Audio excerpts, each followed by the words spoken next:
If you're considering a home birth or any birth outside a hospital or accredited birthing center, here's the simplest safety question to ask first. If something changes quickly, what is the plan and how fast can we get help? That one question tells you more than any social media label ever will. And if you're a first-time mom in the US trying to choose a birth setting without getting pulled into online arguments, this video is for you. I'm here to help you plan like someone who truly wants you to feel safe, steady, and respected. Because yes, feeling heard matters. And the setting that you choose changes what help is available if something shifts fast.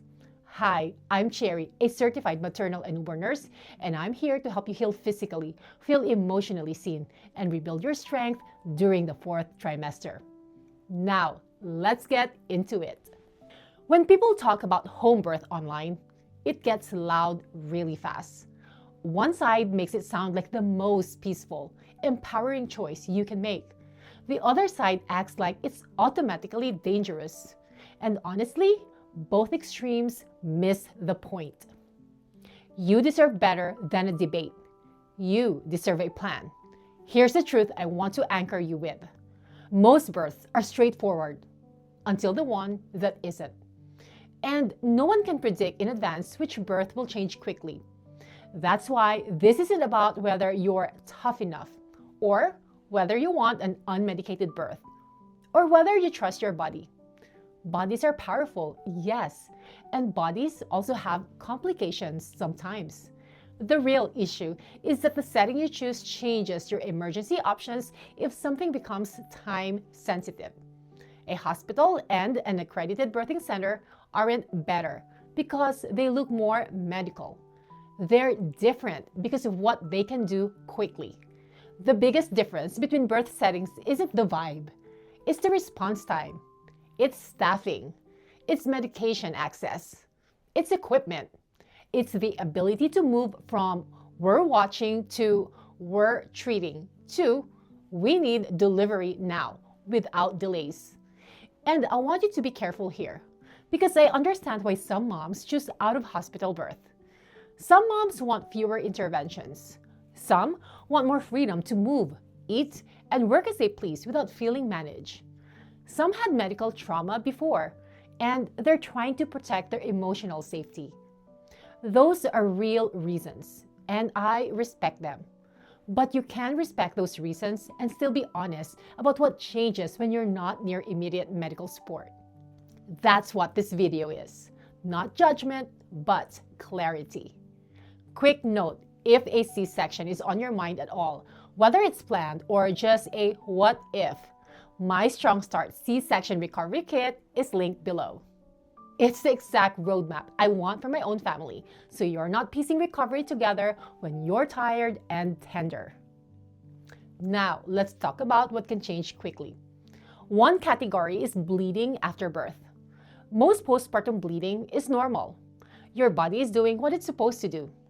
But sometimes, bleeding becomes heavier than expected. And when that happens, minutes matter. Treatment may require medication to help the uterus clamp down, IV fluids, and sometimes higher level care. Outside the hospital, the next steps can look different, and the time it takes to reach care matters. Another category is how the baby tolerates labor. Contractions are work. The uterus tightens, which can briefly change how much oxygen reaches the baby. Most babies handle that beautifully, but some babies show signs they're struggling. In a hospital or accredited center, we're watching patterns and responding quickly with tools that can help. Outside of those settings, it depends on who is present, what monitoring is used, and how quickly you can get extra support if the baby needs it. Another category is stalled labor. Sometimes the cervix stops opening. Sometimes the baby doesn't move down. Sometimes a baby's position isn't a great match for a vaginal birth. And prolonged labor can raise risk for both mom and the baby. In those moments, the safest move is sometimes a change in plan. And another big one is high blood pressure. They can creep up or show up fast. Either way, if something shifts medically, the response options matter. I'm not listing these to scare you. I'm listing them because avoiding surprise is a form of care. When moms feel traumatized, it's often not because something changed. It's because it felt like it changed to them, without explanation, without time, and without support. Now, let's make this practical without overwhelming you. If you're considering out-of-hospital birth, the best thing you can do is have conversations that are specific, not emotional debates, not social media slogans. Real conversations about what happens if something changes. Start with who is attending your birth and what their training is. Not because letters after a name are everything, but because training affects what someone recognizes early, what they can manage on site, and when they recommend transfer. Then ask what the plan is if labor stops progressing, if bleeding becomes heavier than expected, or if the baby shows signs of distress. A transfer plan is never a failure. A transfer plan is part of a safety plan.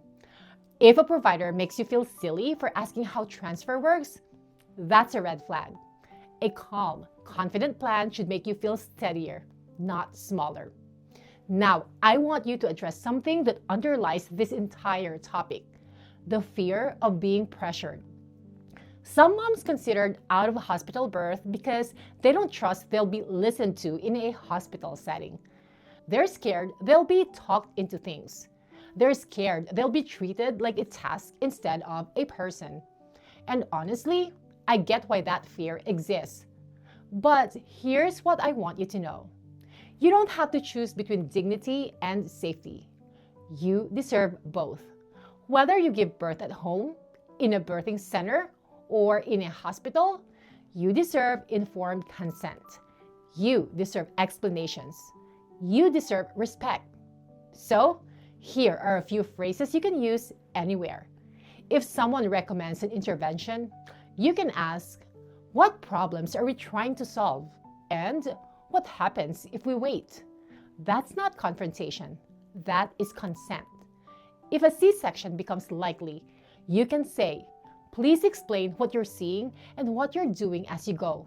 Please don't talk around me. That protects your emotional safety. If pain becomes too intense, you can say, I'm open to options. I want to stay present. That's you staying in control, even if the plan shifts. And this matters. If you end up needing a hospital transfer or a C-section or any shift in plan, that doesn't mean you failed. It means the plan changed to protect you and your baby. Now, here's the bottom line. Out-of-hospital birth is not automatically unsafe, and hospital birth is not automatically traumatic. The goal is not to pick the right team online.